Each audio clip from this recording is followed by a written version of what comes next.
Today's launch of Atlantis will mark a historic milestone in U.S. spaceflight endeavors. The primary objective of this mission is to dock for the first time with Russia's Mir space station.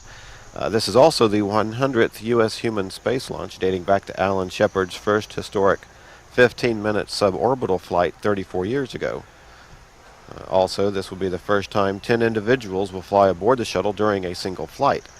Work at Launchpad 39A, as well as operations here in Firing Room 1 of the Launch Control Center, is continuing. This is our second launch attempt in the past 4 days. The launch of Atlantis was scrubbed on Saturday due to severe weather at KSC. Our weather today looks a whole lot better. In fact, overnight, weather forecasters doubled our chances of being able to launch today. Currently, we're showing a 60% chance of being able to launch on time. Situated in Atlantis Payload Bay is the orbiter docking system, which will allow Atlantis to dock for the first time with the MIR space station. Also in the payload bay is the Space Lab Long Module, which is connected by tunnel to the docking system in the orbiter's crew compartment. Atlantis will carry into orbit a 7-member crew consisting of 5 U.S. astronauts and 2 Russian cosmonauts, which are designated as the Space Station MIR-19 crew. The 2 MIR-19 crewmen will remain on the Russian-made space station, changing places with the MIR-18 crew, who will return to Earth aboard Atlantis. The MIR-18 crew, which also includes astronaut Dr. Norman Thagard, has been aboard MIR since March the 16th. We are looking at mission specialist Greg Harbaugh, who is on his third flight today. He is mission specialist number 2. And mission specialist number 1 is Ellen Baker. She also is on her third flight, and she is the payload commander for STS-71. The mission commander, flight commander, is former chief of the astronaut office, Commander Robert Hoot Gibson, on his 5th flight. One of our 2 cosmonauts that will be flying today is Anatoly Solovyev on his 4th flight into space, his first aboard the shuttle. He is the MIR-19 commander. And his fellow cosmonaut Nikolai Budarin on his first flight into space, and our own pilot Charles Precourt, who was on his 2nd flight into space today. The breakfast in this case was a lunch, and of course the crew members again, the pilot Charlie Precourt, Nikolai Budarin, who's aboard the MIR still, the MIR-19 commander Anatoly Solovyev, Hoot Gibson of course, our payload commander Ellen Baker, and Dr. Bonnie Dunbar and Greg Harbaugh. Commander Robert Hoot Gibson, who will be on his 5th space shuttle flight. He is the former chief of the astronaut office. Just prior to taking this command position for this most significant flight, STS-71, which will dock for the first time with the Russian Mir space station. His pilot's name is Charles Precourt, and of course he is the 2nd in command aboard the shuttle, and this is his 2nd flight into space today. They are being joined by mission specialist Ellen Baker. She is on her 3rd flight, and she is the payload commander for STS-71. She has prime responsibility for the space lab that is situated in Atlantis Payload Bay.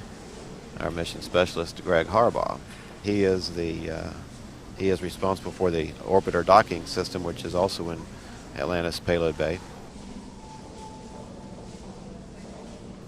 Next we have one of our 2 cosmonauts who will be flying on board today. This is Nikolai Budarin, who is on his 1st space flight. He will serve as the flight engineer for the MIR-19 crew. Mission specialist Bonnie Dunbar is preparing for her 4th flight. She trained in Star City in Russia as the backup to astronaut Dr. Norman Thagard, who is currently aboard MIR. Our 2nd cosmonaut who will be flying aboard the Space Shuttle Atlantis today is Anatoly Solovyev. He is on his 4th flight into space, this of course being his first space shuttle launch. And he is the commander for the MIR-19 crew. The MIR-19 crew, of course, consisting of himself and Budarin. This is Shuttle Launch Control at T-minus 3 hours and holding, and we have live pictures of our 7-person crew who are going to be flying today aboard Space Shuttle Atlantis. They are departing their crew quarters on the 3rd floor of the Operations and Checkout Building in KSC's industrial area, entering the elevator along with other astronaut support personnel, Dave Leestma, John Casper, the weather coordinator, as well as some of the And we have our first look today of Hugh Gibson as he is walking out with the rest of his crew. Coming with him is the commander. We walked out at early afternoon. This was a whole lot nicer day to be walking out to the orbiter than the previous attempt had been, when they had to actually put the crew van under the awning because the rain was coming down too hard, and so we had to make a quick ingress into the vehicle. All are in the process now of making their entry into the Astro van, where they will be driven on about a 25-minute trip out to launchpad 39A. The crew for Atlantis again are approaching the pad surface, climbing the 50-foot inclination. The orbiter seating arrangement for the ascent will be Commander Gibson and pilot Precourt on the flight deck, joined by mission specialists Ellen Baker and Greg Harbaugh. And then on the middeck, we will have seated mission specialist Bonnie Dunbar, as well as our 2 cosmonauts who will be flying aboard today, Solovyev and Budarin.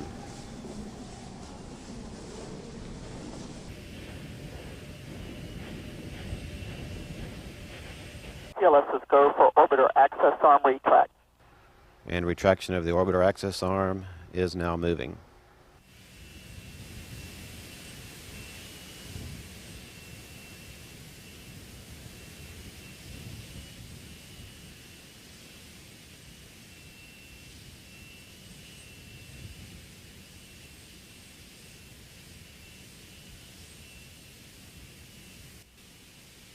OTC PLT APU pre-starts complete with 3 glow techniques. Cessation. Standing by for the gaseous oxygen vent hood to be slowly retracted from the top of the external tank. Clear caution and warning memory. Verify no unexpected errors. Okay, caution and warning memory is clear, no unexpected errors. Copy. Everything looks good for launch today as Atlantis begins its 10-day odyssey to dock with Russia's Mir space station, the 100th human U.S. launch in U.S. history.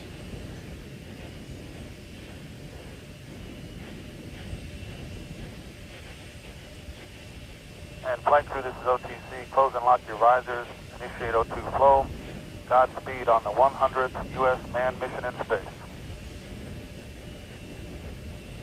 Flight crew copies, visors in O2. Thanks for the great help.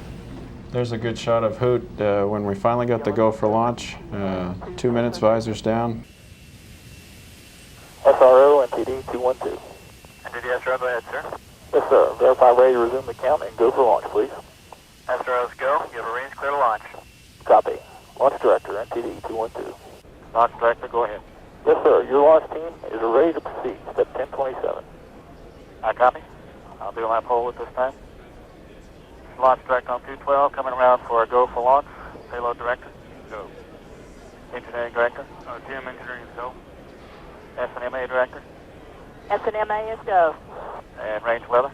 Roger, sir, we have no constraints for launch. I copy, and ops manager, launch director, class to proceed. And Tim, the MMT is looking, no issues, you're cleared to launch. I copy. NTD launch director, stand by a second while I say a message to Atlantis. This is launch director. Well, Hoot, the vehicle is ready. The weather has finally come in there for us. And so you guys have a good mission. And we'll see you back here in about a week plus a few days. Jim, thank you very much. It's always a pleasure to work with you. We are more than ready, and maybe it's going to feel twice as good to get off today. Thanks for all the great work and the great support. And NTD launch director, you have a class to proceed to launch. Okay, I copy. Thank you. Yeah, let's just go for auto sequence start. And we have a go for auto sequence start. Atlantis onboard computers have primary control of all the vehicle's critical functions. T-minus 20. 15. 12. 10. T-minus 10. 9. 8. 7. 6. 5. Copy, Vince. We have 3 main engines up and running. 2. 1. And liftoff of the Zero, Space Shuttle FRB Atlantis ignition. on a mission that will herald a new day of international cooperation in space. Copy, liftoff confirmed. Houston now controlling. Houston, Anatoly, Atlantis in the roll. Roger, roll, Atlantis. Like I didn't see the roll. Copy, roll. Atlantis is completing a roll maneuver as the vehicle turns into a heads-down position. Pseudo 2 on and have a good flight. We were off and running. Most folks maybe don't realize that rendezvous started right here. We had a 5-minute launch window, and we had to wait for the moment in time when MIR's orbit was right directly overhead of us, and we could insert ourselves into the same plane that they were in. We hit that right on time on this particular day. The weather cooperated, and it was a magnificent launch. Anatoly and Nick were very impressed with the vehicle, and we were off and running with a great start here. 3 nautical miles, altitude already up to 40,000 feet. Throttle up, 3 at 104. Go ahead, throttle up. Atlantis, Houston, go at throttle up. Flight final. Roger, go throttle up. Slightly depressed as expected. 3 liquid-fueled engines are back at full throttle of 104%. The vehicle's altitude is approaching 70,000 feet, downrange from the launch site 10 nautical miles. Atlantis is already traveling 2,000 miles per hour as the vehicle passes through 1.5 minutes into the flight. The next event is burnout and separation of the twin solid rocket boosters at about the 2-minute 4-second mark of the flight.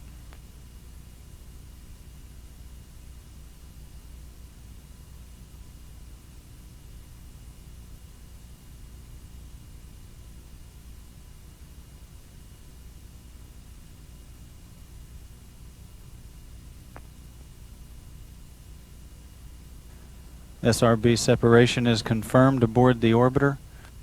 Atlantis is downrange from the launch site 32 nautical miles. Altitude is 170,000 feet. Traveling 4,400 feet per second, or about 3,000 miles per hour. Houston, performance nominal. We copy. Performance is nominal, Kurt. Roger, press to Miko. Single engine Zaragoza 104. Atlantis, Houston, single engine Zaragoza 104. Roger, single engine Zaragoza 104.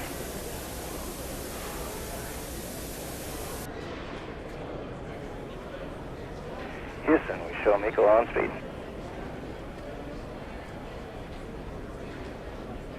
Atlantis, Houston, we show a nominal MECO, ohms 1 not required. We copy, no ohms 1. Okay, once we got on orbit, we had an awful lot of work to do to get ready for the rendezvous.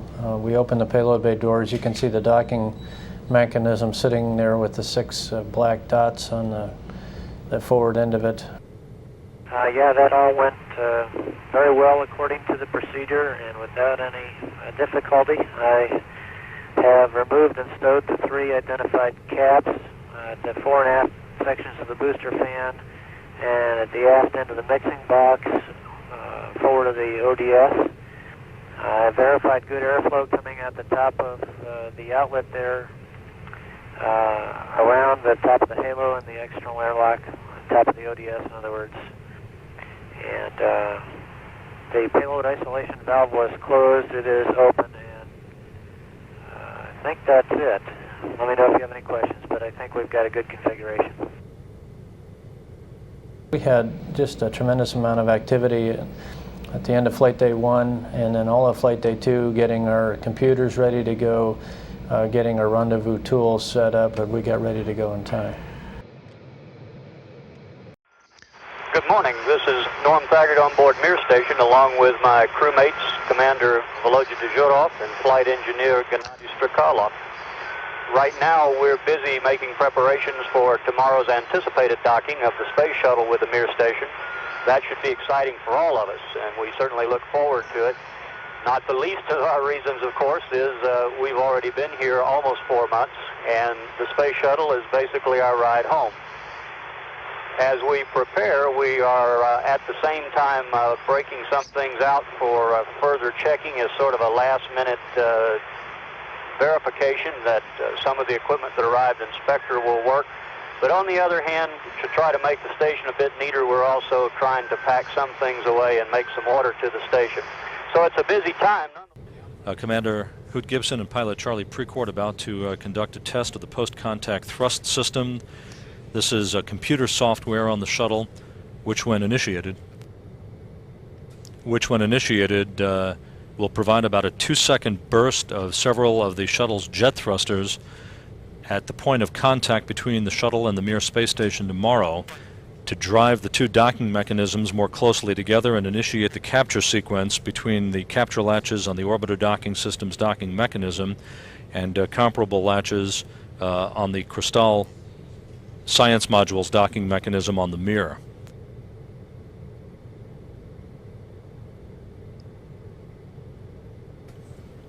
The shaking of the picture representing the firing of those thrusters. Is complete, and I guess you can probably look at the traces and make sure it did everything right. Copy. Initial evaluation looks right on the money, and we see the rates through camera A. The test involves the extension of this docking ring to about 13 inches in length. That will duplicate the activity that will occur once the two vehicles come into contact with one another tomorrow during docking. The Mechanical Systems Officer here in the Mission Control Center reports that that docking ring is being driven properly, is moving forward to its extended position. It is at that extended position that the orbiter will come into contact with the docking mechanism on the Crystal Science Module on the MIR. At the point of contact between the two vehicles, the capture latches on the top of that extended ring will hook onto comparable latches on the Crystal module docking mechanism. Then the capture ring will be retracted to bring the two docking interfaces flush against one another. This is a very exciting mission. If all goes as planned, tomorrow morning you will reach out and shake hands with Russian cosmonauts for the first docking with the Russians in 20 years. Is there a sense? Do you feel a sense of history on this mission? I'll begin with you, Commander Gibson. Doreen, I guess I would have to say yes, very much so. I very much feel a sense of history and of following a tradition that we started 20 years ago and getting to continue in something that it has taken us a long time to pick up on again, but very much feeling as though we are continuing in some footsteps that were laid down a long, long time ago. And of course, any kind of effort like this is a monumental team effort. There's an awful lot of work that's been going on this flight for the last 3 years. We're very pleased that it's all coming together very nicely, and yes, we very much feel a little bit of a flow of history as we proceed here. The docking tomorrow will be very, very complicated. Two spacecraft that weigh more than 100 tons trying to come together very precisely in orbit. Commander Gibson, how complicated is that going to be?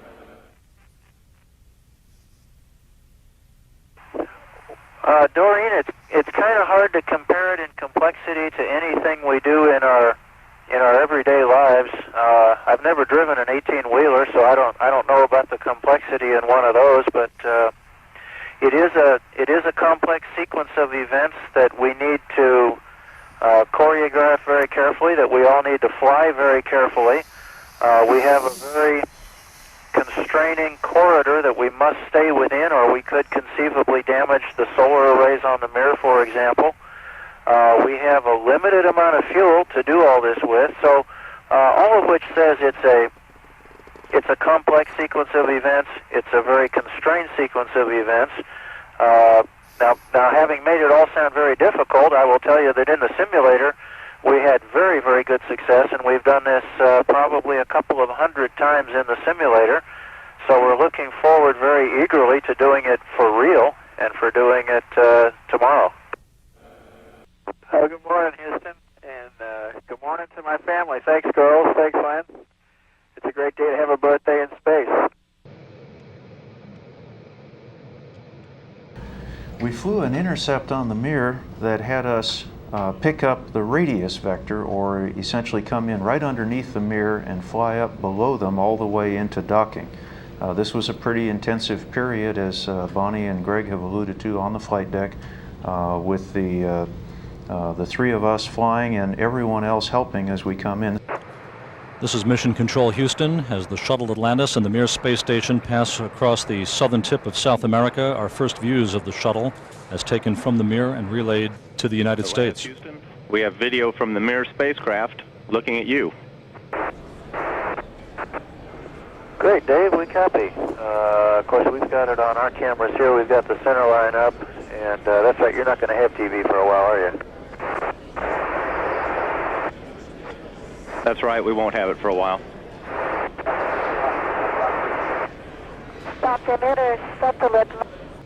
Atlantis is currently passing over Tierra del Fuego and the southern tip of South America.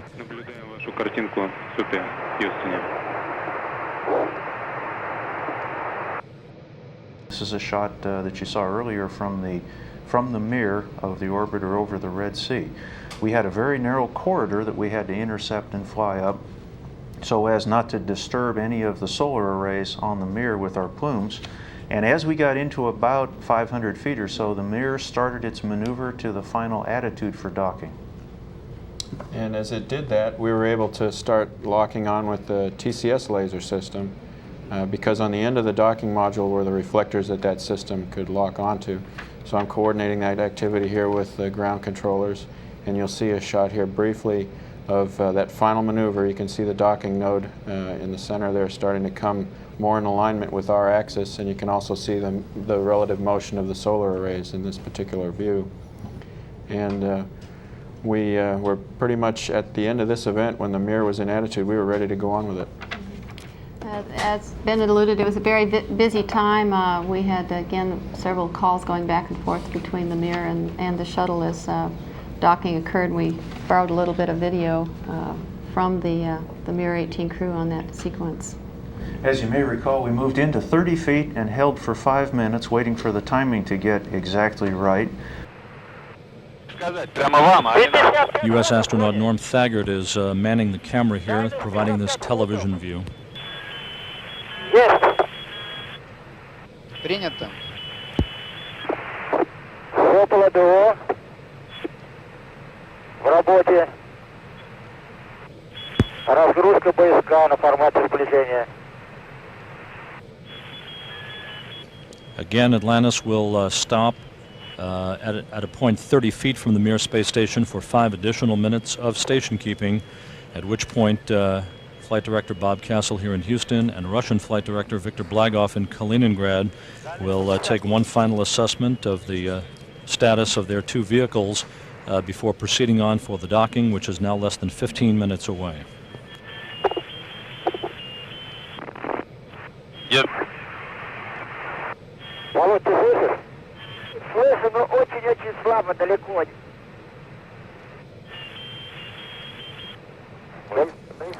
Atlantis about 2 minutes away from reinitiating its final approach to the Mir space station. Time to docking, less than 7 minutes.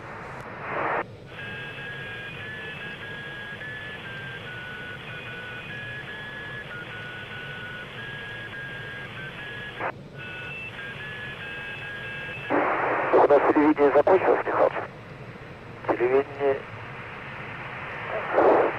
у нас не закончилось. Нет, ребята, идет, и мы его принимаем везде. Так если же СССР у нас кончился. Ребята, СССР не кончился.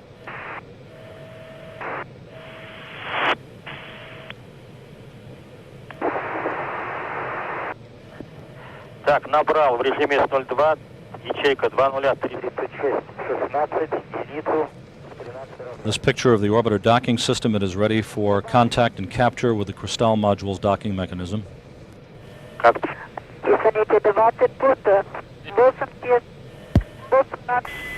Houston, Atlantis, we're stopped at about the 30-foot station keeping point, and we're seeing essentially a 0.3 of a degree flyout in a couple of the axes, but that's about it. Good news. Transmitting in the blind. Good news. MIR dynamic controls disabled and gyros are desaturated.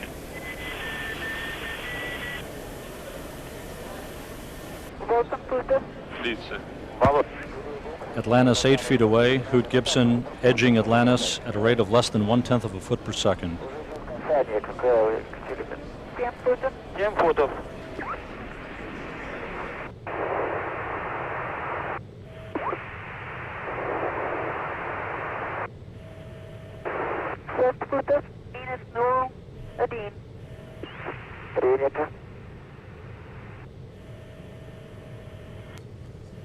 A space shuttle and a space station now 6 feet from each other. Time to docking 1 minute.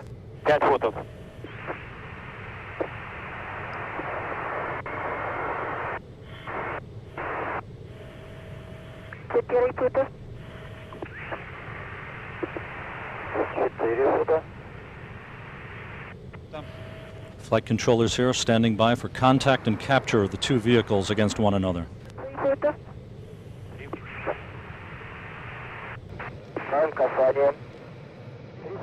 It was our objective in the course of the rendezvous not to have to fire any braking pulses towards the MIR, and we were able to work the timeliness, the closure rates, and the distances such that that worked out just fine. We were able to utilize natural orbital braking to bring us all the way into docking and never did have to fire a braking pulse all the way in. This is the actual moment of docking as seen from the aft flight deck from one of the payload bay cameras looking out.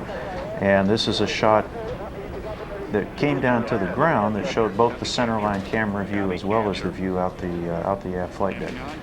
As you probably recall, we had a very tight window on the actual docking. We're free drift and low C. Copy, free drift.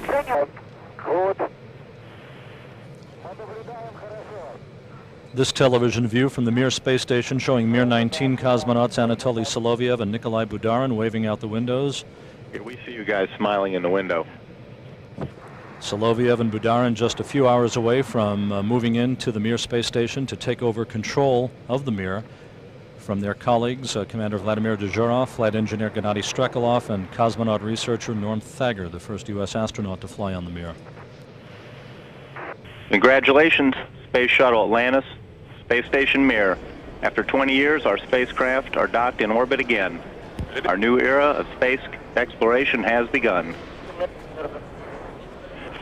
Houston, Atlantis, we agree. It's a great feeling to be here. It's a massive team effort. Many people have pulled together to make this happen. We're lucky and we're honored and privileged to be part of this. It's great to be back joined in orbit again. I'm still saving the hot fudge sundae for you. It'll be raining on the ground when you land. Yeah, we're looking forward to that, sir. Thanks. I tell you, this has really been an emotional experience for me. It's just a wonderful dream come true. We started working on this in June of '92. We finalized the conceptual design in October of '93, and we've had the formal wedding of the United States and Russia in space in June of '95.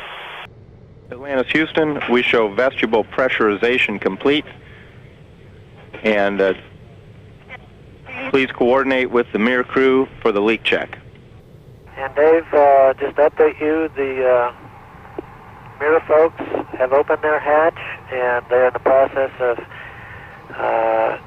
removing the lights and the standoff cross target and that sort of stuff. Copy, the MIR hatch is open. Concur. Say hi to Norm. We got a flight. We just got it. Houston, we think it's time to open the hatch. We're going to proceed if you agree. We agree. We concur. We have a good image of you. Your go to open the shuttle hatch. Okay, here goes.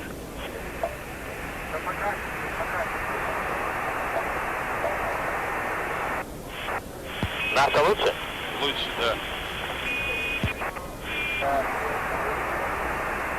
Есть у них третий.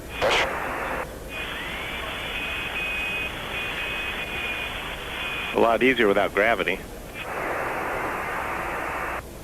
Well, this was the hard part. We had 6 people with cameras on one side of the hatch and 2 people with cameras on the other side of the hatch. And of course, everybody wanted to get a good picture.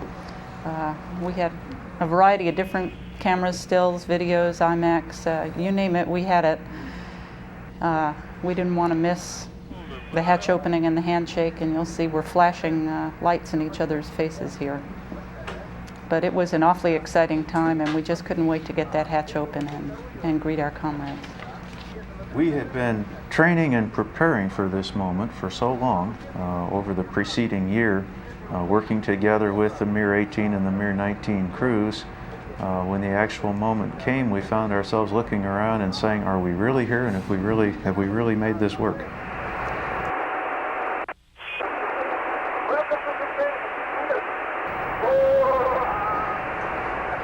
We had just a very brief greeting and a very brief ceremony, if you will, at the actual hatch. And of course, this was the first time that we had seen Norm and Volodya and Gennady, I guess in the previous, 8 months, I guess it had been since we had seen them.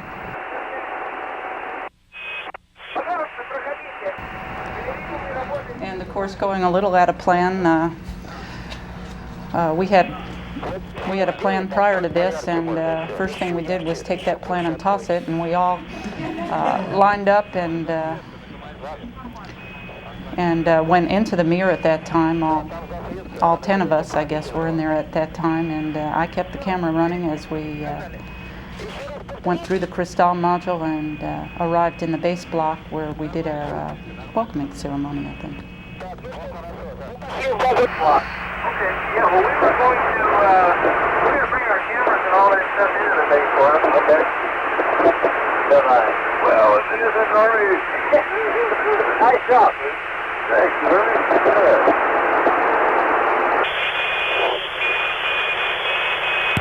Да камеру пусть оставит, господи.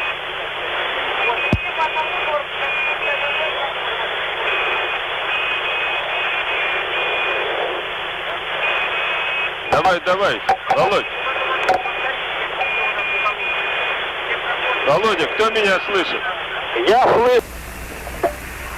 Trying to get out of everybody's way here. Hey guys, what's the plan? Well, let's go into the base block. Yeah, let's just tell Houston we're going to break down the camera here and go to the base block. Начинаем, как вам говорил Игорь. Да, понятно. Пусть они проходят. И выключаем СА-319 по концу сеанса. Обязательно, а то в связь не войдет.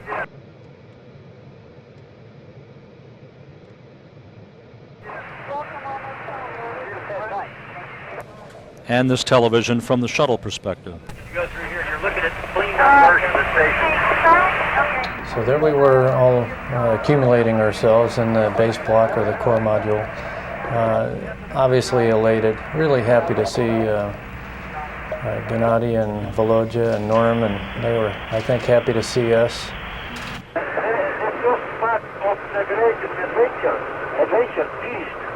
We are waiting for second part.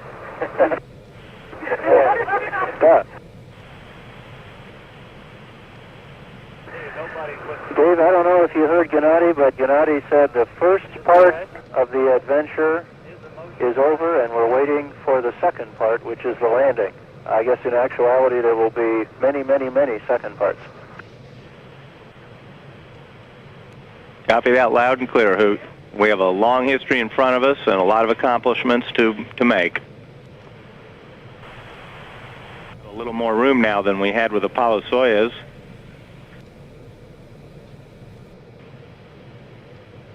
That's for sure, Dave. We had kind of tight quarters right at the actual contact point, but as you can see, we have a whole lot more room here in the base block.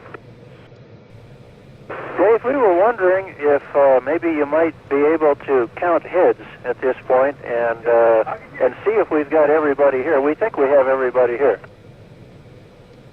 Well, that's a lot of people in space at one time. We'll count it up. We count 10 people in view. I think it's the first time there have been 10 human beings in one spacecraft. And to commemorate the occasion, Bonnie put a STS-71 crew patch up on one of their comm pieces of equipment. Dave, we agree. This was a pretty spectacular day for all of us, and it was a real thrill for us to get to see the MIR floating freely out there as it has done for so many years now. And after all the training and the preparation, it seems hard to believe that we're actually there, but indeed we are. This is Mission Control Houston aboard the MIR space station in Atlantis. The crew's day is winding down as they approach their evening meal time. They're almost getting to the end of their active duty day. And this view is from the Space Lab module mounted in the cargo bay of Atlantis. In the module, mission specialists Bonnie Dunbar and Ellen Baker are at work activating it, as they have been for the past hour and a half or so, preparing it for the various medical and scientific investigations. Suits finishing up the activation with the specs up on the flight deck, and shortly after that will be payload activation. Okay, thanks. Over to Hoot, Atlantis MIR. Hoot, you probably never figured that in your wildest dreams that you'd be part of the largest spacecraft in history, and also that you'd be awakened an hour early with a GPC-4 fail to sync. Great call, Dan. You're right on both counts. Never in my wildest dreams did I think either one of those things was going to happen. Dave, I guess we figured as the next thing we would go ahead and join the two models that obviously symbolize our two craft, the MIR space station and Space Shuttle Atlantis. Then we congregated back in the Space Lab, and we performed a gift exchange, and we also mated a model of the MIR space station with the Space Shuttle. A little bit adrift.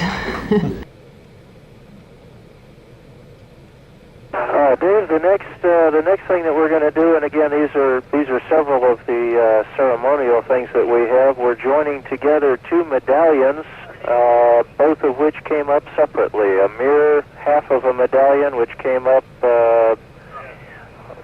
with the Russian side, and a shuttle medallion that came up with us. And it looks like those medallions fit together just perfectly. We have a good view. What we have is some little pins that have the STS-71 patch engraved on them, and we're going to present these to the three MIR 18 crew members.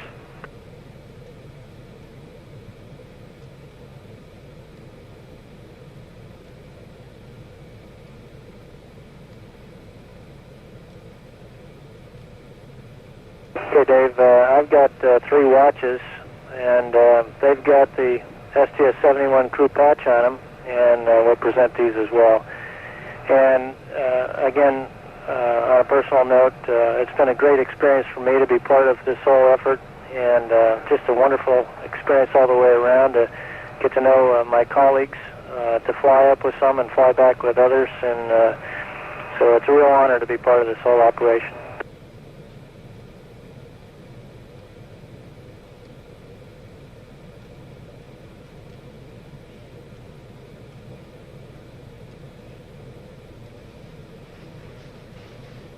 We don't have an electric guitar up here, but we do have a guitar over on the MIR. We didn't bring them a new guitar to replace their old one, which we understand is getting kind of old. So we did the next best thing, and we bought a couple sets of guitar strings for them. And of course, I suppose it's no question about what kind of guitar strings I would pick to bring up there. I don't know if you can read that from where you are, but of course they're Gibson guitar strings. Of course, Commander Gibson, we understand, and that's a very appropriate gift for you to give. Сейчас мы покажем поближе их.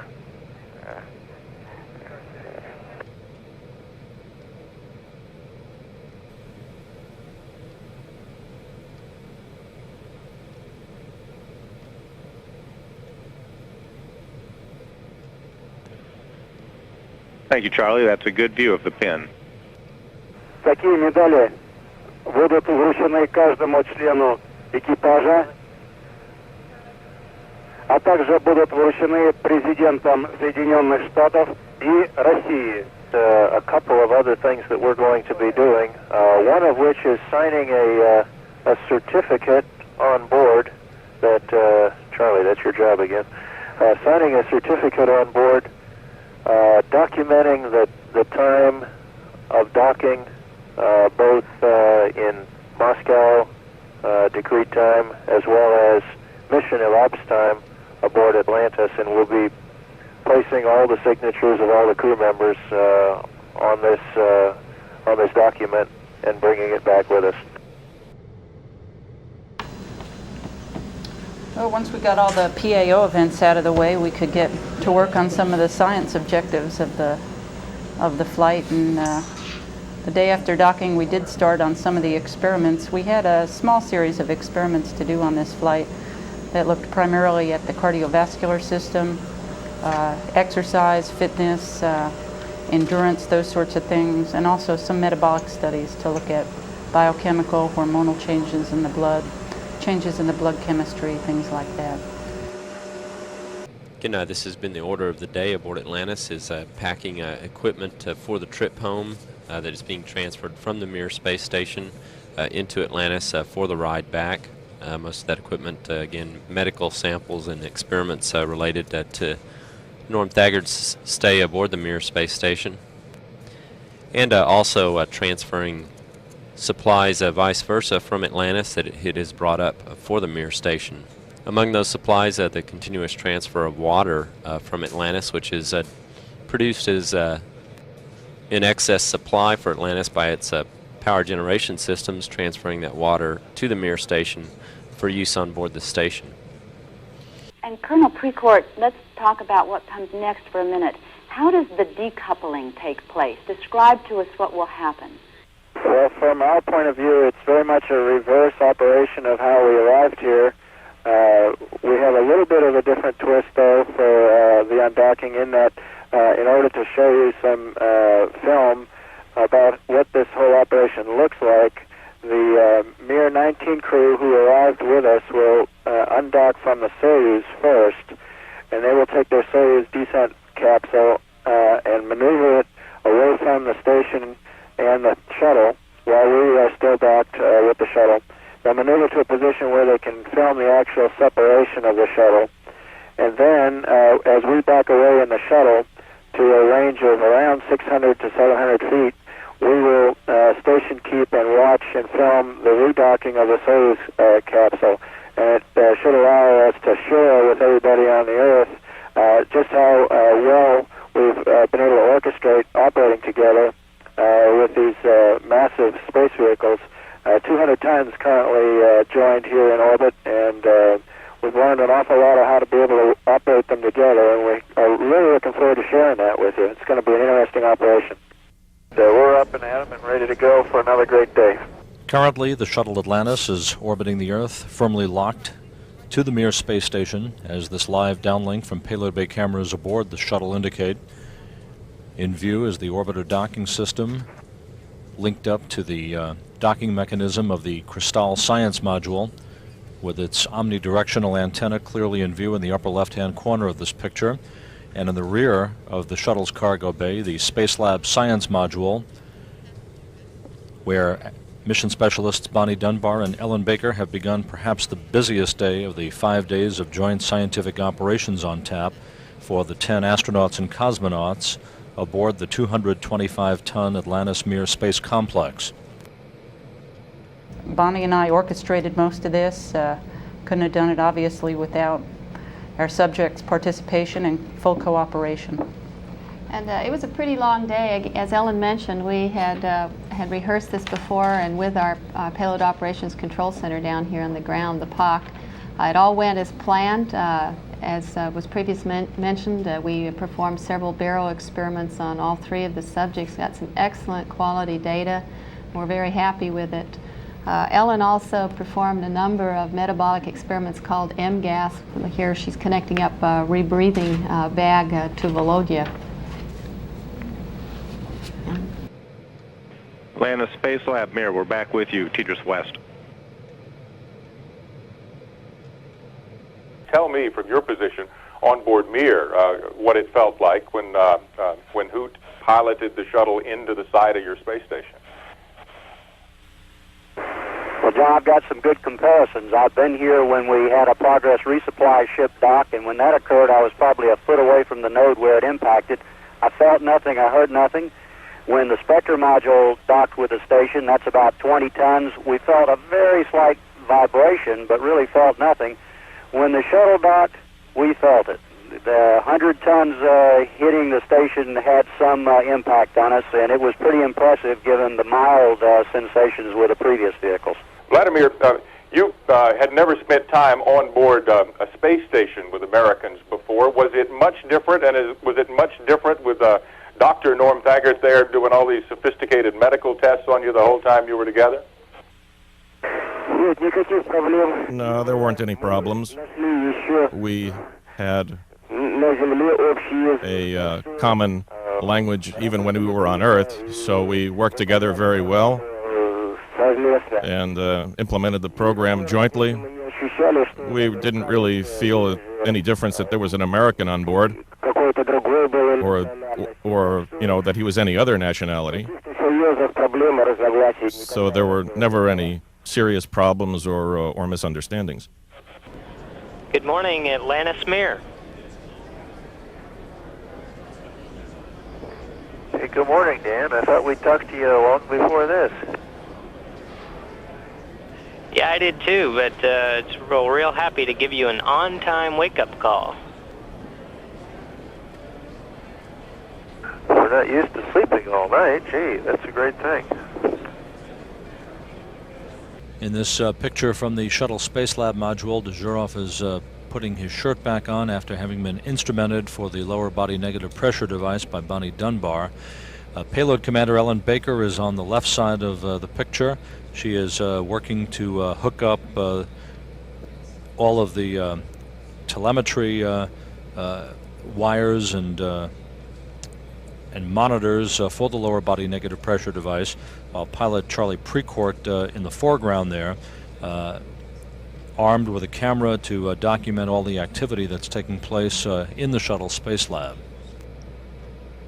Well, we're looking forward to the undocking for a couple of reasons.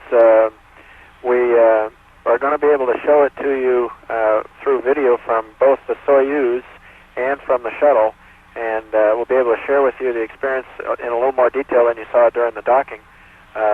It basically, operationally for us, is pretty much the reverse of the process that got us to the docking. The Soyuz, commanded by Anatoly here, and also accompanied by the flight engineer Nikolai, they will undock the Soyuz return capsule before we leave the station, and they will move to a position where they can actually film our undocking of the shuttle. And then we will move out further in distance from the station when we undock, and we will station keep at a position where we can refilm the docking of the Soyuz capsule by Anatoly. All of that should make for some very interesting and be able to demonstrate on film the processes that we went through to coordinate bringing these two massive vehicles together in the first place. So we're really looking forward to that, and we're really looking forward to sharing it with you on the ground. Well, first of all, I think it will be a very beautiful sight, because when we were approaching the MIR station, the entire complex is very beautiful. And we can also see through the window and look through the window and see the shuttle, which is very, very close, and it's a very beautiful bird. So I think that when we see all of this from the Soyuz spacecraft, how we see Atlantis depart from MIR, we will put this on film and share our feelings and opinions with you.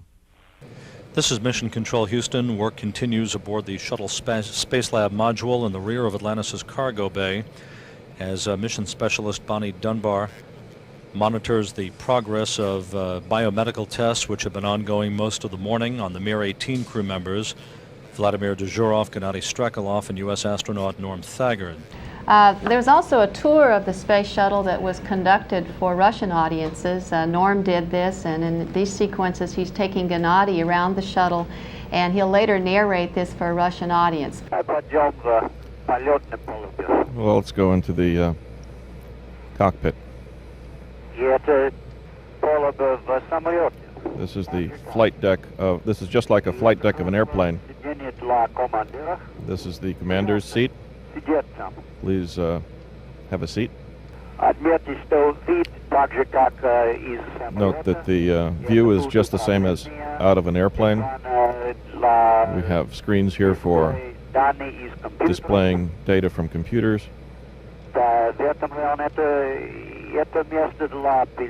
That's the seat for the pilot. The commander is the pilot, and the pilot actually is the co-pilot.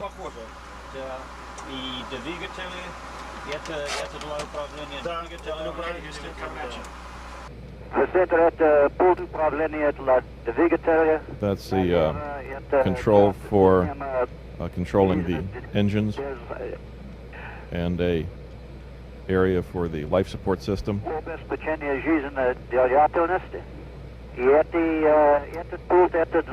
This panel is for controlling computers. First in the commander's seat, and now back in the aft flight deck where Charlie is showing him the controls for the docking adapter.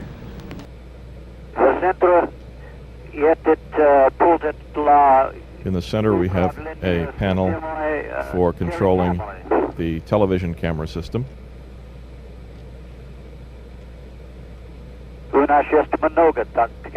We have many television cameras.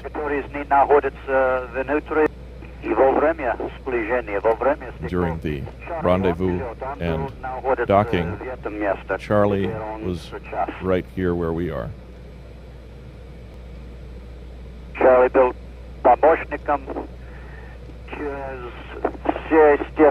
Charlie assisted in all aspects, during all aspects of the rendezvous.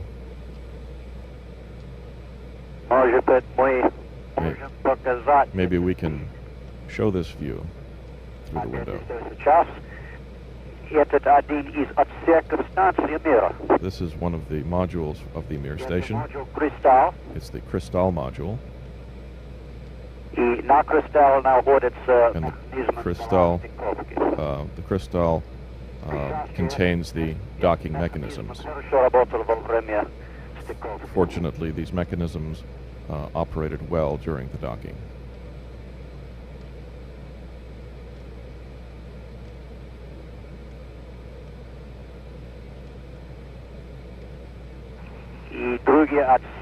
Here are the other modules of the station.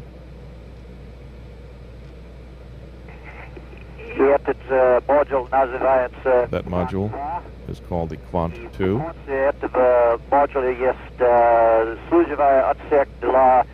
And this module contains a service module for performing extracurricular activity. And cosmonauts use this module during EVAs.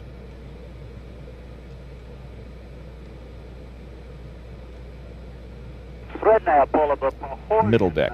The middle deck resembles the everyday deck, or the housekeeping deck of the Soyuz. The members of the crew spend much time here. We have instruments here for providing food. We have, in a sense, a galley, a toilet. We have many containers to store various instruments.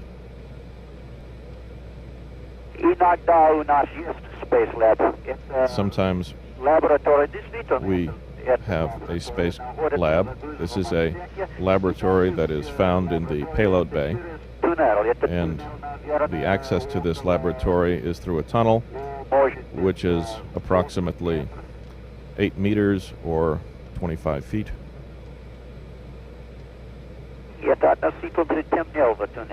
And it's rather dark in the tunnel. Space Lab at Очень ярко. But the Space Lab is very bright. Много света. There's a lot of light here. Конечно, основная причина. Of course, the primary reason for the laboratory is to perform all sorts of different scientific experiments. And we also flew the lower body negative pressure device as a joint experiment between the Russians and the Americans. We had principal investigators from both countries on all of our studies. The Russians used lower body negative pressure as a countermeasure. We use it as a research tool, and we used it as a little of both on this flight.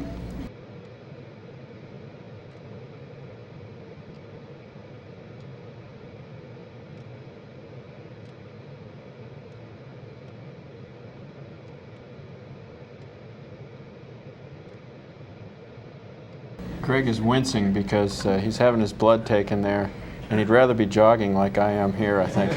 It didn't really hurt.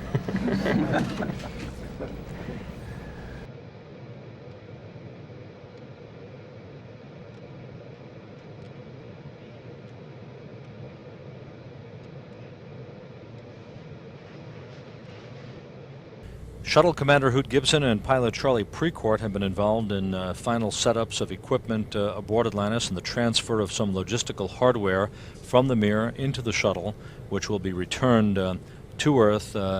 Much of that equipment and experimentation was accumulated by the MIR 18 crew during their 3.5-month stay aboard the MIR. Hoot, the mission to date has been remarkably smooth, but like with all enterprises, there's probably room for improvement. What types of lessons have you learned that can be applied to future Shuttle-Mir missions or the assembly of the space station? Todd, like you say, it has gone pretty smoothly. There's an aspect of it, though, that you don't see, and that's how hard we're hustling here on board every day to accomplish all the things that we need to get done. On a long-duration flight or a space station flight, you're not going to be able to keep up the kind of pace that we've been keeping up.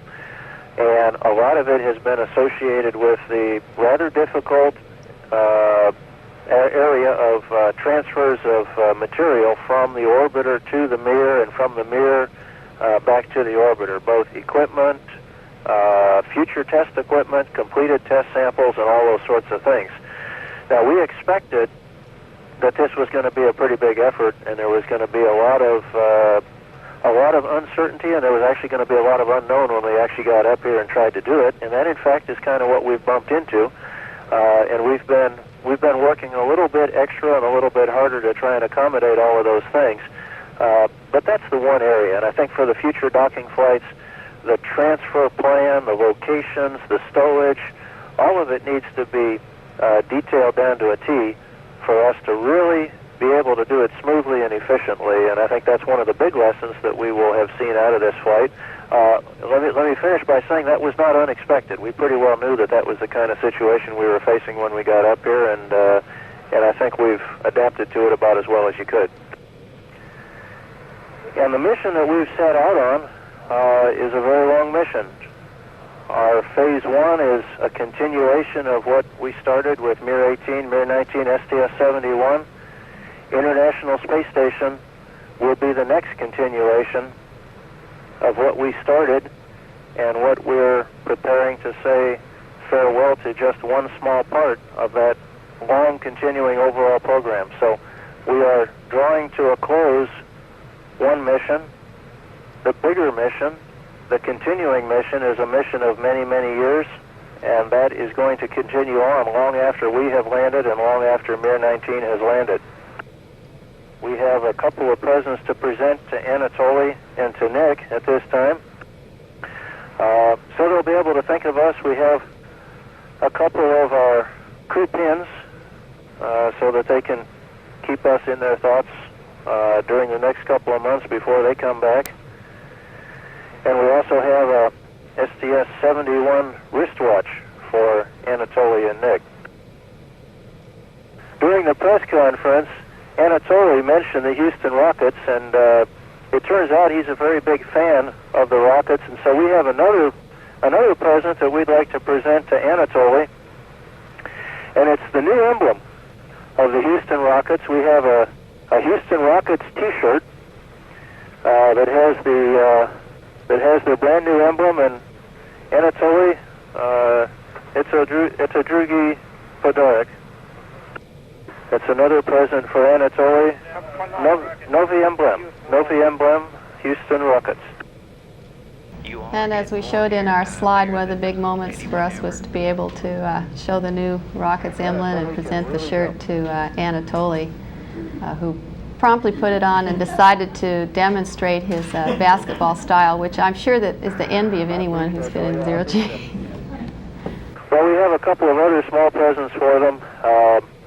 We have just a little bit of fresh fruit and just a little bit of a real American tradition, I guess. We have a few bags of tortillas that we'd like to leave with them, and we have the remainder of our fresh fruit that we'd like to leave with MIR 19, because I'm not sure, it may be a while before they see fresh fruit again.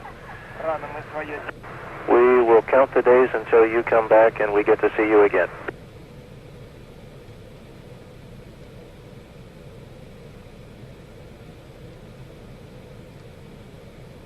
I hope we will meet in Moscow in August with our very big crew.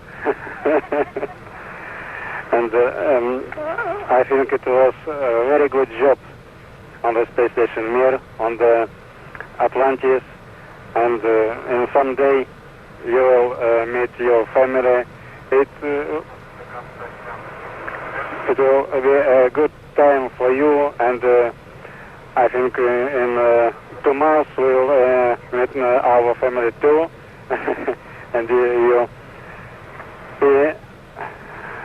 I want to control mission in Houston for his very good job and helps to us during our flight. Here we are closing the hatch, and we've already said our last goodbye there. And then there's Anatoly saying goodbye to us, eating a tortilla through one of the viewports on Kvant. Good morning, Dan, and we concur. Happy birthday, America. Good to be back with you. Висел клапаны на борт станции МИР закрыты. Клапаны должны быть.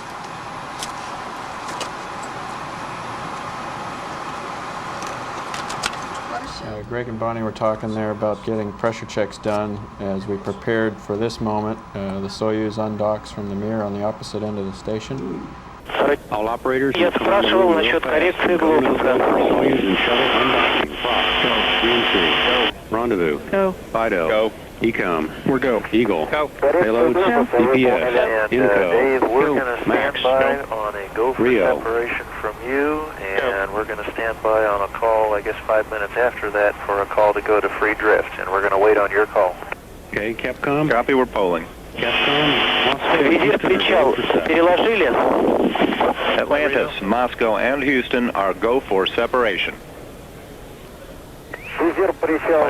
Great, Dave, thank you. We copy go for separation. Rio. Moscow's ready for shuttle free drift for Soyuz undocked.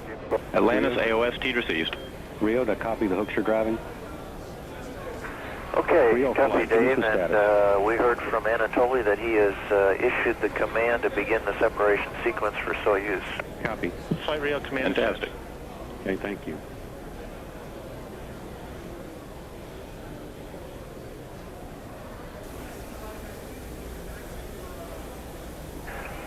If you're looking at the Spectre camera, he's coming out. We see it. Looks nice. Copy, Hoot.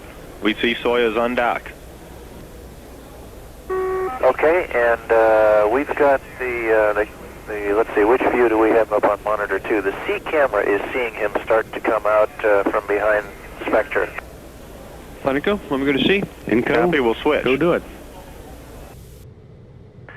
Dave B has it also. You can see just a little bit of the array starting to stick out. Copy.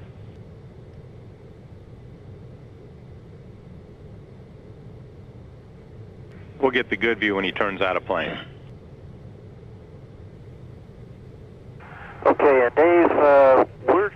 to resume stack control when we hear that he's at 30 meters, and we're not able to understand what he's saying as long as Moscow is talking, so maybe you can tell us when we can go back to attitude control. Copy. We will give you a call. Okay, and that will be for Block 5 Bravo. Affirmative.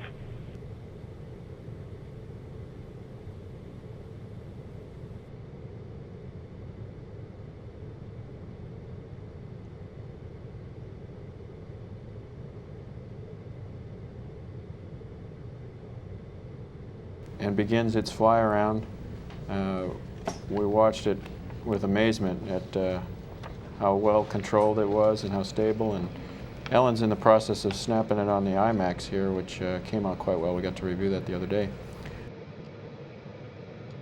But Anatoly flew out of plane here, as you see him moving between the panels to a position about 60, 80 meters to the commander's side of the orbiter, I guess the port side, and station kept there while we prepared to do our undocking. And Dave, we show that we are going to initiate Block 4 Bravo at 5 minutes to go on the PET clock.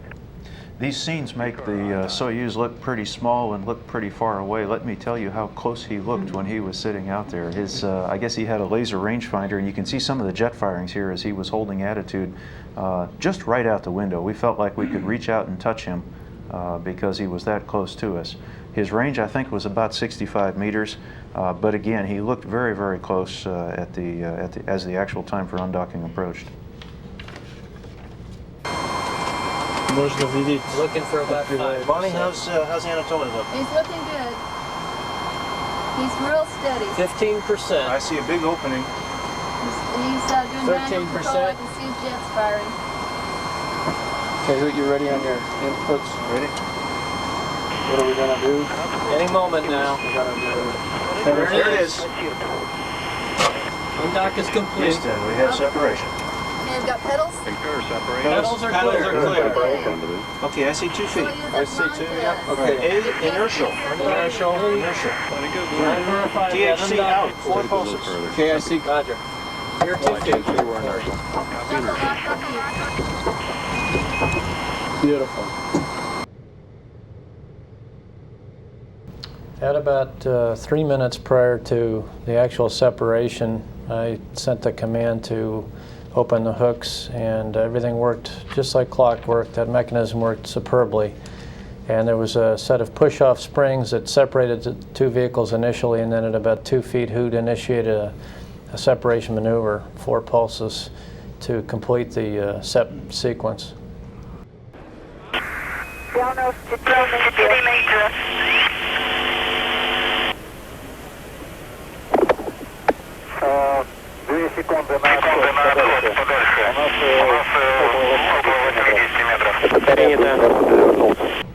This is a view, I guess, from the Soyuz, looking at us as we do that undocking.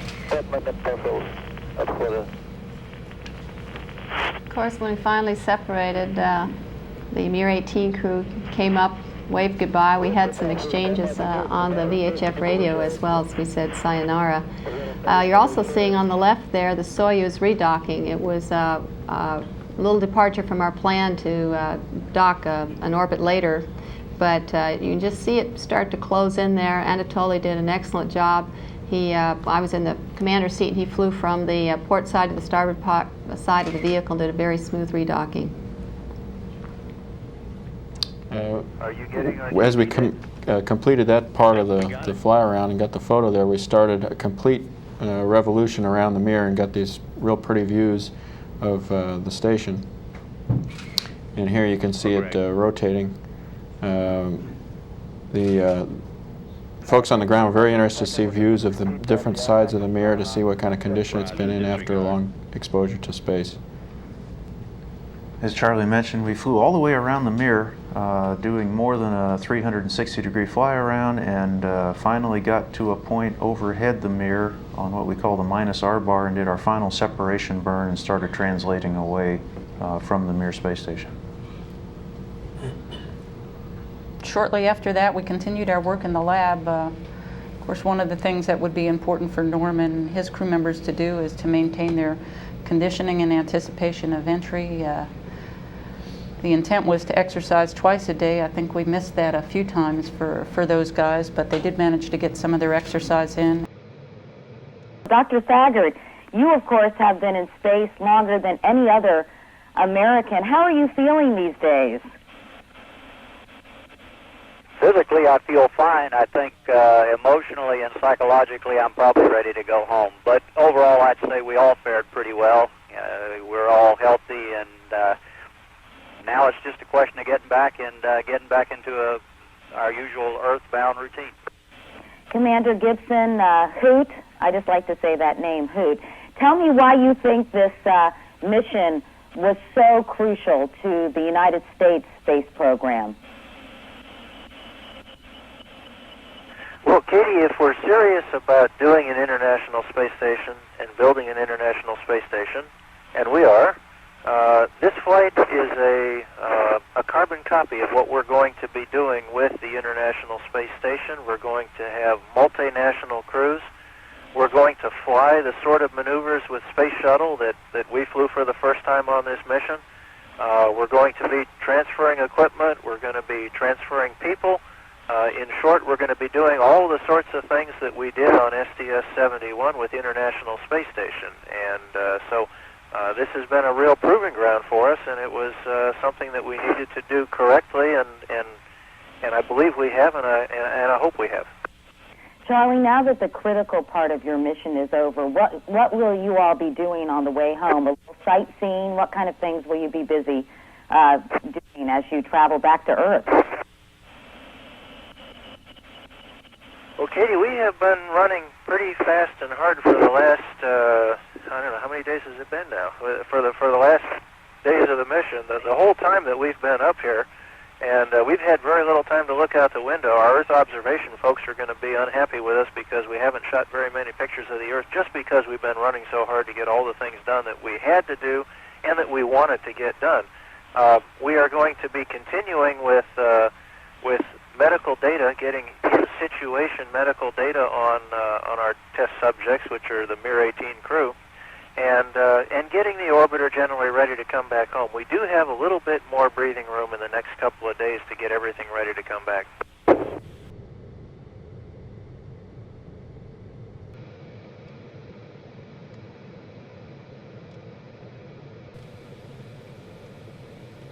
And Fock, as you can see, the Space Lab is a beehive of activity today.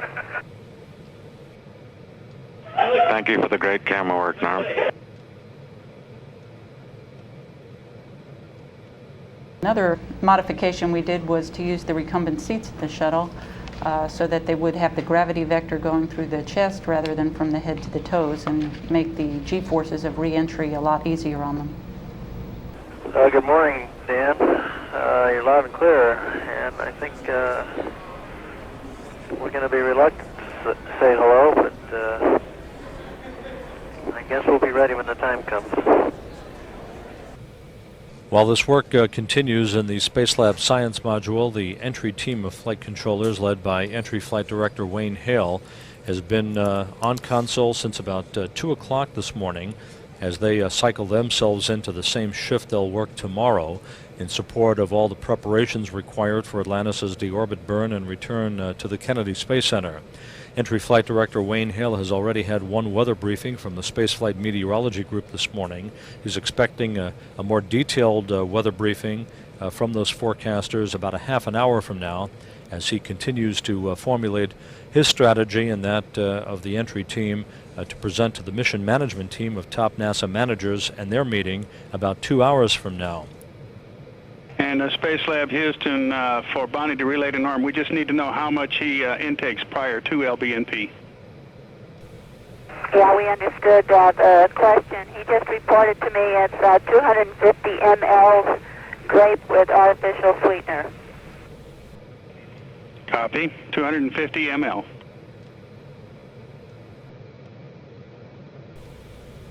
It looks like there was a disconnect between who did the cue card and the logbooks and who did the programming and the controller. And I'm curious to know which one is the one that we intended to really run. Let me ask Greg Harbaugh a question. You've had the chance to talk with Norm Thagard, and he has said that 3 months in space is doable, but that 6 months or a year is, in his mind, pretty difficult thing to do. I'm just wondering, would you be interested in a long-term stay, and what is it that you have, what is your reaction to what Norm Thagard has had to say? Has that discouraged you in any way from wanting to make a long stay yourself? Well, Nancy, I don't know that I'm a candidate for that kind of a flight. I think having a medical doctor do that kind of long-duration activity to do the self-analysis, self-diagnosis that would be most useful from a scientific return standpoint would be probably the optimum. But nonetheless, in answer to your question, I'm not sure that I have the mindset to go stay someplace for 3 to 6 or 12 months if I wasn't going somewhere. I think maybe if we were on our way to Mars, I'd be very interested, but going up and staying on Space Station, I don't know. But I haven't been confronted with that question, and I guess I'll beg off until somebody asks me whether I really want to do it and can put me in that position. One last real quick question for Hoot. It's 20 years since Apollo-Soyuz. 20 years from now, what do you want people to say about this mission?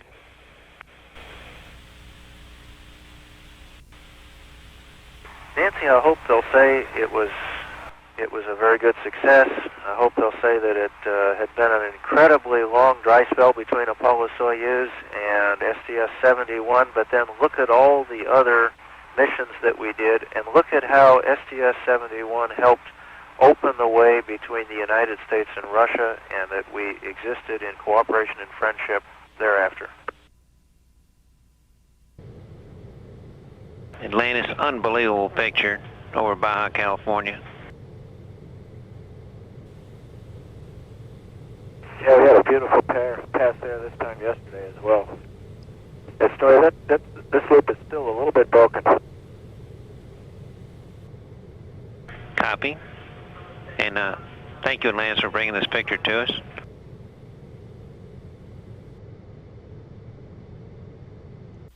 This is Mission Control, long-range tracking cameras at the Kennedy Space Center, now showing the shuttle Atlantis as it approaches runway 15. Time to touchdown is 5 minutes.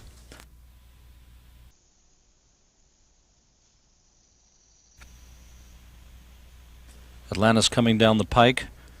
On target. This, of course, shows the shuttle as we re-entered, flew around the hack, and came down final approach. Shortly pull up the nose in a pre-flare maneuver.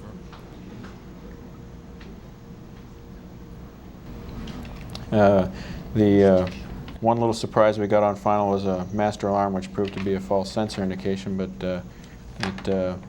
we just pressed right on. At 300 feet, I lowered the gear here, and Hoot set up on the outer glide path just nice and solid and brought it on in. We were a relatively lightweight orbiter, about 219,000 pounds coming in for landing, so we were shooting at a 195 knot touchdown as opposed to the heavyweight flights where we shoot at 205 knots. And this is us touching down on runway 15 at the Kennedy Space Center on July the 7th, ending a very successful 10-day flight. Deployed by pilot Charlie Precourt and nose gear touchdown. Atlantis rolling out on runway 15 at the Kennedy Space Center to complete a 4.1 million mile mission and the first docking with the Russian space station Mir. We of course used the drag chute. We had a normal drag chute deploy. For this landing we had a little bit of crosswind, not enough to cause us any real difficulty, and we're able to fly a normal approach and landing all the way through the drag chute deployment and drag chute jettison that you see here.